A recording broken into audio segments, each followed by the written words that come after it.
ഫാത്തിമ. ഞാനൊരു SSLC student ആണ്. ഇന്ന് നമ്മൾ SSLC മാത്തമാറ്റിക്സിലെ സോളിഡ്സ് എന്ന ചാപ്റ്ററിലെ സ്ഫിയേഴ്സ് എന്ന പോർഷനാണ് പഠിക്കുന്നത്. കഴിഞ്ഞ ക്ലാസ്സിൽ നമ്മളിതിൽ കോൺസ് റിലേറ്റ് ചെയ്തിട്ടുള്ള കുറച്ച് ഇക്വേഷൻസും കുറച്ച് കോൺസെപ്റ്റ്സും പഠിച്ചിട്ടുണ്ടായിരുന്നു. അപ്പോൾ അത് കാണാത്തവരുണ്ടെങ്കിൽ ഞാൻ അതിൻ്റെ ലിങ്ക് ഡിസ്ക്രിപ്ഷൻ ബോക്സിൽ കൊടുക്കാം.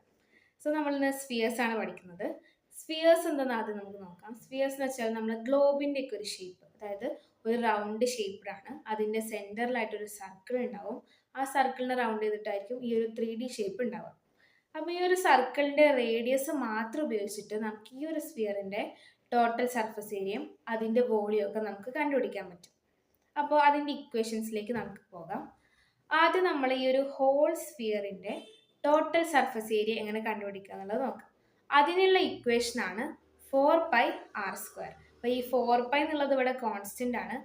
r എന്ന് വെച്ചാൽ ഈ ഒരു സർക്കിളിൻ്റെ റേഡിയസ് ആണ്, അതിൻ്റെ സ്ക്വയർ ആണ് r². അപ്പോൾ 4πr² ആണ് ഈ ഒരു ടോട്ടൽ സർഫസ് ഏരിയ കാണാനുള്ള ഇക്വേഷൻ. ദെൻ നമ്മൾ ഈ ഒരു സ്ഫിയറിനെ ഹാഫാക്കി മുറിച്ചാൽ ഒരു ഹെമിസ്ഫിയർ ഉണ്ടാവില്ല. ഞാനൊരു പിക്ചർ കാണിച്ചു തരാം.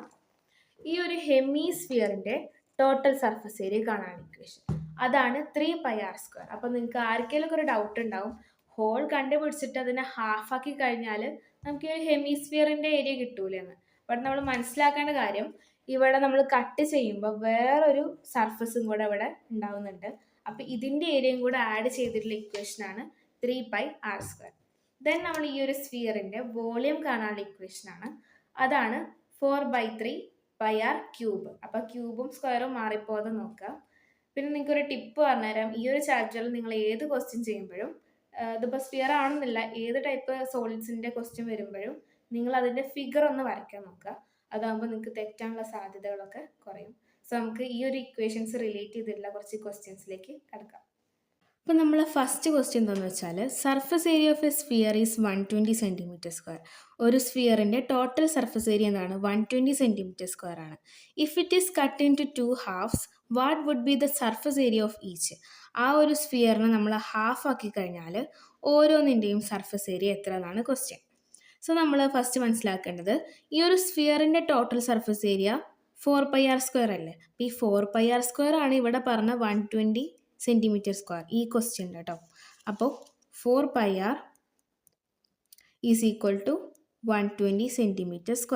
ഇതിൽ നിന്ന് നമുക്ക് πr² വാല്യൂ കാണാൻ പറ്റും. അപ്പോൾ πr² എന്ന് എഴുതുക. ഈ ഒരു 4നെ നമ്മൾ 120നെ കൊണ്ട് ഡിവൈഡ് ചെയ്യാം. അപ്പോൾ നമുക്ക് എന്ത് കിട്ടും? ഇവിടെ 3, അപ്പോൾ 30 നമുക്ക് കിട്ടും. അപ്പോൾ πr² വാല്യൂ ആണ് 30 cm².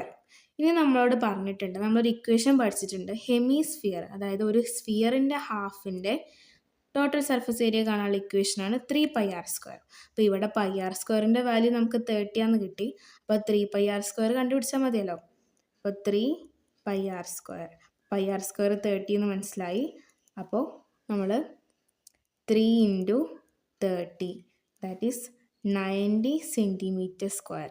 ഇതായിരിക്കും ഓരോ ഹെമിസ്ഫിയറിൻ്റെയും, നമ്മളെ ക്വസ്റ്റ്യനിൽ ചോദിച്ചിട്ടുള്ള 2 ഹാഫിൽ ഓരോന്നിൻ്റെയും ടോട്ടൽ സർഫസ് ഏരിയ എന്തായിരിക്കും? 90 cm².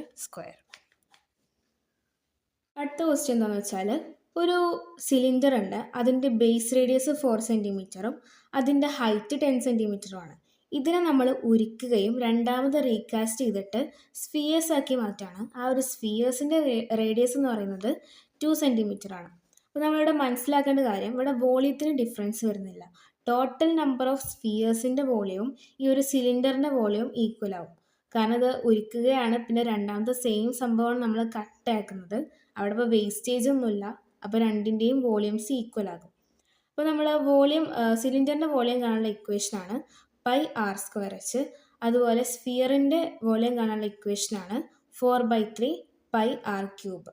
അപ്പോൾ ഇതിൽ എത്രയോ നമ്പർ ഓഫ് സ്ഫിയേഴ്സിൻ്റെ വോളിയവും ഈ ഒരു സിലിണ്ടറിൻ്റെ വോളിയം ഈക്വൽ ആണ്. അതുകൊണ്ടാണ് നമ്മളിവിടെ എക്സ് എന്ന് എഴുതിയത്, എത്രയോ നമ്പർ. ആ ഒരു നമ്പറാണ് നമ്മളെ ക്വസ്റ്റ്യനിൽ കണ്ടുപിടിക്കാനുള്ളത്. അപ്പോൾ നമ്മൾ എന്ത് ചെയ്യണം? ഈ ഒരു ആറിൻ്റെ വാല്യൂസ് നമുക്ക് ഇട്ട് കൊടുക്കാം. πr, ഇവിടുത്തെ r എത്രയാണ്? 4² into height 10 is equal to 4/3. അതേപോലെ എഴുതുക. πr, ഇവിടുത്തെ r എത്രയാണ്? 2³ ഇൻറ്റു x. ഇതിന് ഈക്വലാണ് ഇത്.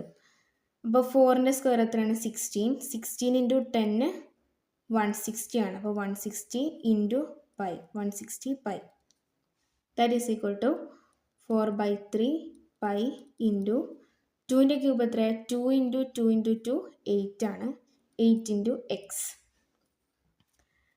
ഇനി നമ്മൾ ഈ ഒരു ഇതിനൊന്നുകൂടെ സിംപ്ലിഫൈ ചെയ്യാണ്ട് 4 ഇൻറ്റു 8 എത്രയാണ്? 32 ആണ്. 32 കഴിഞ്ഞിട്ട് പൈ എഴുതുക ബൈ 3 ഇൻറ്റു എക്സ്. അതാണ് 160 പൈ. ഇനി നമ്മൾ ചെയ്യേണ്ടത് എന്താണെന്ന് വെച്ചാൽ ഈ ഒരു സിലിണ്ടറിൽ എത്രത്തോളം സ്ഫിയേഴ്സ് കൊള്ളുന്നല്ലേ. അപ്പോൾ നമ്മൾ എക്സ് ആണ് കണ്ടുപിടിക്കേണ്ടത്. X is equal to 160 pi divided by ഈ ഒരു വാല്യൂ 32/3 പൈ. നമുക്ക് ഈ പൈ ഇവിടെ വെച്ച് തന്നെ ക്യാൻസൽ ചെയ്യാം.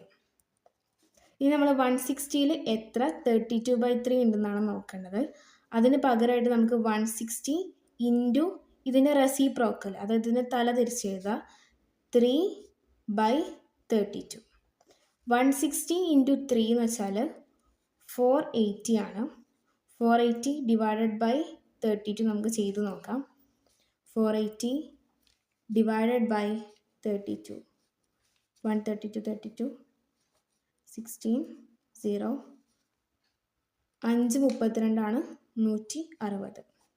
അപ്പോൾ നമുക്ക് ആൻസർ ആയിട്ട് എന്ത് കിട്ടി? 15 സ്ഫിയേഴ്സ് ആണ് നമുക്ക് ഉണ്ടാക്കാൻ പറ്റുക. ഇങ്ങനെയാണ് നമ്മൾ ഈ ഒരു ക്വസ്റ്റ്യൻ ആൻസർ ചെയ്യേണ്ടത്. അപ്പോൾ എല്ലാവർക്കും മനസ്സിലായിട്ടുണ്ടാവുമെന്ന് വിചാരിക്കുന്നു. അപ്പോൾ ബൈ.